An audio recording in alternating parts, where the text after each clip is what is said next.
Bonjour, je suis Sébastien Larric, le marketeur français. Bienvenue en ligne pour cette session Les secrets d'un expert de Facebook. Aujourd'hui, je vais interroger pour vous et passer sur le grill Jeff Ruiz, qui est un champion de la publicité Facebook, qui a utilisé à la fois pour ses clients de consulting et aussi pour développer sa propre activité et qui va nous expliquer comment il a amené 450 000 prospects à s'inscrire sur son site internet, ce qui lui a permis de développer une des activités de développement personnel les plus prééminentes en francophonie. Donc, avec moi aujourd'hui, j'ai Jean-François Harris. Donc, ce que tu nous expliques là, c'est que en fait, l'objectif de toute la stratégie Facebook qu'on est en train de parler aujourd'hui, c'est pas de créer des fans Facebook ou des abonnés sur notre groupe Facebook ou des amis Facebook, ce qui apparemment, d'après ce que tu as expliqué, est encore plus hors sujet, parce que les amis, c'est sur notre profil personnel et non pas sur l'activité de l'entreprise. Donc, notre objectif, en fait, de prendre tous ces gens-là et de les sortir de Facebook.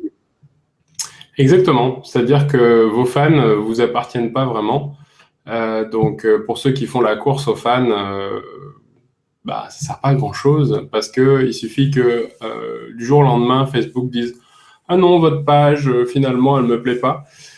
Donc, je vais la supprimer. » C'est arrivé à des gens qui avaient des pages colossales, de plusieurs millions de personnes. Et là, qu'est-ce que vous faites? Vous pleurez. Alors que si vous avez, au fil du temps, construit, je dirais, une base de contact à partir de ces publicités Facebook, à partir de vos contacts, en fait, de vos fans, eh bien, vous allez pouvoir capitaliser sur ces contacts beaucoup plus facilement. Et si demain, il y a un nouveau réseau social, eh bien, vous avez les contacts et vous pouvez leur dire, voilà, rejoignez-moi dans ce réseau social-là. Alors, quel est le premier piège dans lequel tombent les gens quand ils se disent « c'est bon, je vais aller sur Facebook et je vais dominer Facebook ». Quel est le premier piège dans lequel ils tombent? Alors, je pense que le premier piège, c'est de ne pas se laisser le temps. Parce qu'en fait, ils vont arriver avec, ils vont se dire, OK, je vais mettre 50 € et je vais voir qu'est-ce que ça donne. Et donc, ils arrivent, ils voient un bouton sur Facebook où il y a marqué booster la publication.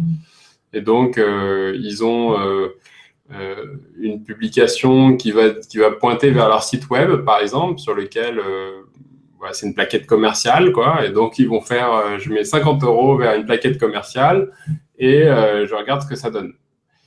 Et en général, ça ne donne pas grand-chose. Et donc, la première erreur, c'est quoi? C'est finalement de ne pas avoir intégré qu'un investissement publicitaire, ça se prépare, ça se prépare et ça se mesure dans le long terme. Dans le sens où, si vous avez un site qui est là juste pour vous vendre quelque chose et qui n'apporte pas de valeur ajoutée et qui ne collecte pas d'adresse email, eh bien, vous avez très peu de chances d'être rentable avec vos investissements Facebook. Et donc, l'erreur, c'est quoi? C'est de se dire, ah, j'ai testé, ça n'a pas marché, donc c'est pas pour moi. Donc, la première erreur, c'est ça, c'est finalement de tirer trop vite des conclusions à cause d'un marketing et d'un système marketing qui n'a pas été pensé à l'avance. Et donc, tu soulignes un point qui est important. Donc, premièrement, il faut se donner le temps pour pouvoir améliorer les résultats jusqu'à ce que ça marche. Et deuxièmement, il faut collecter l'adresse email. Est-ce que tu peux dire un petit peu plus là-dessus? Parce que pourquoi est-ce que je ne peux pas me contenter on entend beaucoup dire que Facebook, ça nous permet d'avoir de la publicité ciblée, donc des gens qui ressemblent à mes prospects. Supposons que j'ai l'habitude, j'avais une question de quelqu'un qui était dans la maintenance des machines lourdes et j'ai l'habitude de discuter avec mon prospect et de décrocher la vente comme ça en face à face dans son entreprise. Pourquoi est-ce que si je cible le même prospect sur Facebook, je ne peux pas juste l'envoyer sur la page qu'il écrit ma plaquette, ma demande de devis? Pourquoi est-il nécessaire de récupérer l'email entre-temps? Parce que tout simplement, quand vous avez l'email, vous pouvez rentrer en relation avec la personne. C'est-à-dire que si ça se trouve, vous faites une publicité et votre prospect, c'est 11h45, il clique sur votre pub et en fait, il est en train de lire. Puis là, il y a un collègue qui arrive et qui dit « Ah, au fait, viens, on va manger, machin, etc. » Hop, il va manger, il revient, le PC s'est mis à jour en plein milieu, la page a disparu et c'est over. Donc, alors que si il arrive, je dirais, sur une page où eh bien, il va recevoir de la valeur par rapport à une problématique qu'il a, eh bien, il va non seulement vous laisser ses coordonnées, mais en plus, il va, je dirais, vous percevoir comme quelqu'un qui apporte de la valeur. Et à partir du moment où il vous perçoit comme quelqu'un qui apporte de la valeur, il va se retourner plus facilement vers vous, vers vos contenus, et quand vous allez lui envoyer un email ou quand vous allez le contacter, il va se dire « Ah oui, ça c'est le mec qui m'avait donné des bons conseils la dernière fois, de quoi il me parle, quel est son, je dirais, son contenu, quoi. » Et donc, c'est beaucoup plus, je dirais, facile, d'une certaine manière, de créer une relation à valeur ajoutée avec un contact à partir du moment où on a son adresse email.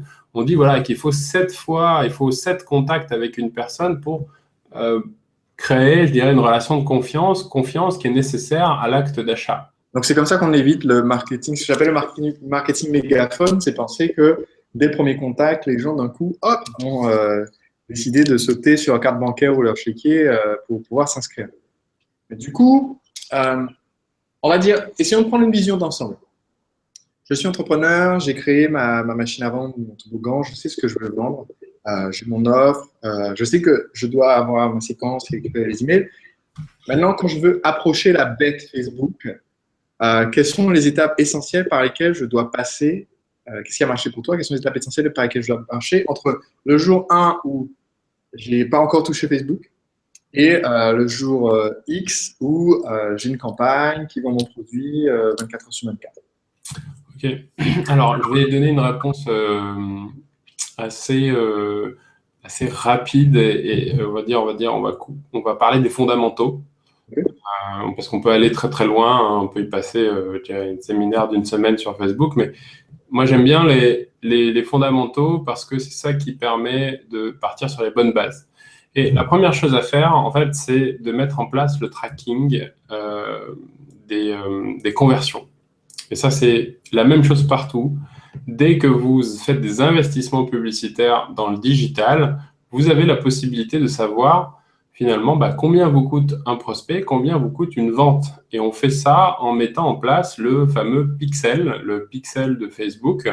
Donc vous allez dans la plateforme Facebook, vous tapez business.facebook.com, vous créez un compte dans le Business Manager, et à partir de là, vous avez un compte publicitaire. Et dans ce compte publicitaire est rattaché un pixel. Un pixel, c'est quoi? C'est quelque chose qui va vous permettre de suivre, en anglais traquer, tout ce qui se passe sur votre site Internet. Et à partir de là, vous allez pouvoir configurer ce qu'on appelle des events ou des custom conversions. Alors, quand vous débutez, regardez plutôt du côté des custom conversions, donc des conversions particulières, dans lesquelles vous allez pouvoir définir, OK, si la personne, elle atteint cette URL, elle atteint cette adresse, ça veut dire que c'est devenu un lead. Donc, par exemple, si vous avez votre machine à vendre, vous proposez une page d'atterrissage, une page dans laquelle vous allez collecter l'email.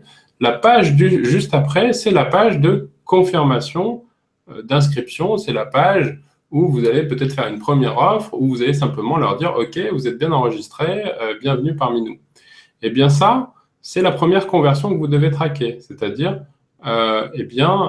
c'est l'enregistrement dans votre base de données, c'est un nouvel email ou aussi, on appelle ça des leads, en fait. Donc, c'est vraiment la première étape, c'est mesurer, mettre en place le pixel pour pouvoir mesurer combien va vous coûter un lead. Mais ça, c'est pas suffisant.